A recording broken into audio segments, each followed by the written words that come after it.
मैं रोज की तरह अपने घर के पास वाले एक पार्क में वॉक कर रहा था और एकदम से ही बहुत तेज बारिश शुरू हो गई। तो मैंने इमीडिएटली अपने हाथ ऐसे रखे ताकि मेरे चश्मे पे पानी ना आए और जा करके सीधा एक शेड के नीचे चला गया। मैंने एकदम से देखा कि सामने से, मतलब मैं यहाँ खड़ा हुआ था, मेरे यहाँ पे एक लड़का खड़ा हुआ था, मुझे अभी भी एग्जैक्ट याद है। वो लड़का इनफैक्ट वो काफी बड़ा कैरेक्टर था, बहुत सीरियस, मतलब बहुत टेंशन में था वो। हुआ क्या था, उसकी जेब में एक नोट पड़ा हुआ था जो गीला हो गया था 20 रुपए का, तो उसको हिला हिला करके सुखाई जा रहा है, उसको फूंक मार रहा और ये सब चीजें। तो मैं पहले, मेरा ध्यान उसकी तरफ था, फिर मैंने जैसे ही उधर देखा तो उधर से एक आदमी आ रहा था शेड की तरफ। उसका भी एक हाथ ऐसे था, लेकिन दूसरे हाथ से उसने अपनी बच्ची का हाथ पकड़ा हुआ था, छोटी सी बच्ची, 4-5 साल की, बड़ी प्यारी बच्ची। फर्क ये था कि उस बच्ची का हाथ ऐसे नहीं था, उसका हाथ ऐसे था, ऐसे था।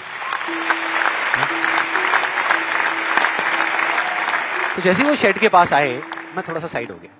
तो इधर वो मेरे नोट सुखाने की मशीन थी, इधर मैं सोच रहा था अपने भी नोट निकाल के दे दो भाई, ये भी सुखा दे।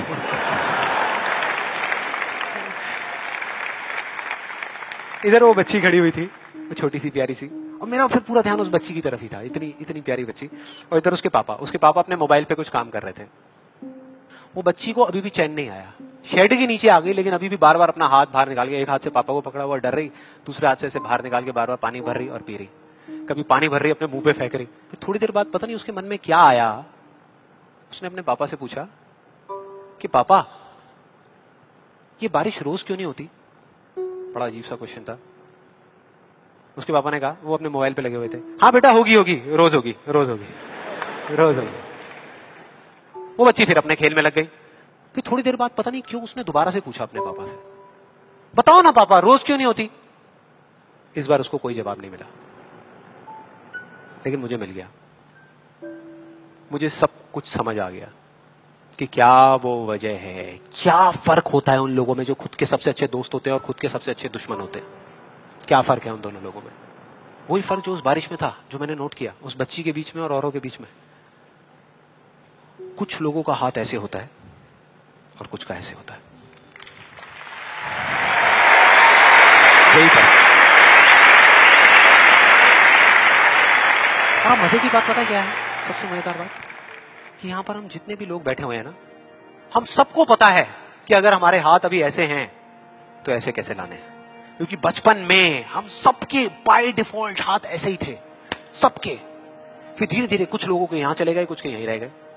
जिनके यहां रह गए उनको हम सक्सेसफुल बोलते हैं, जिनके यहां चले गए उनको हम फेलियर्स बोलते हैं, अलग अलग फील्ड्स में। तो कोई बताएगा कि ऐसा क्या था जो बचपन में हम एक दिन में हजारों बार करते थे और अब हजारों दिनों में एक बार भी नहीं करते? याद करो, वो बच्ची क्या कर रही थी उस पार्क में, बार बार क्या कर रही थी? एग्जैक्टली, क्वेश्चन पूछ रही थी। ऐसा क्यों होता है? हम ऐसा क्यों करते हैं? बताओ ना पापा, हम ऐसा क्यों करते हैं? कोई जवाब नहीं मिला, हमने सवाल पूछने बंद कर दिए। आज हमारे पास में टाइम ही नहीं है कि एक दिन में कुछ सेकंड्स के लिए रुक करके हम अपने आप से पूछें कि भाई जो मैं कर रहा हूं वो कर क्यों रहा हूं? पता ही नहीं है, ध्यान ही नहीं है उस तरफ। और जब तक उस तरफ ध्यान नहीं होगा, कुछ नहीं होगा। और सिर्फ उस पर विश्वास मत करो जो मैं बोल रहा हूं, हिस्ट्री को उठा करके देख लो। कोई भी इंसान किसी भी फील्ड में अगर सक्सेसफुल हुआ है तो उसमें और बाकी लोगों में क्या फर्क था? क्या उनके पास दूसरों से ज्यादा जवाब होते हैं? यस और नो? नो। उनके पास में दूसरों से ज्यादा अच्छे सवाल होते हैं। हर चीज में एक ही सवाल कि अगर ये दुनिया ऐसी है तो ऐसी क्यों है, और क्यों मैं इस दुनिया को बदल नहीं सकता? अगर पूरी दुनिया मुझे ये कहती है, मेरे घर वाले मुझे कहते हैं कि मेरी तो किस्मत ही खराब है, मेरी हाथ की लकीरों में ही कमी है, तो क्यों मैं अपनी हाथ की लकीरों को नहीं बदल सकता?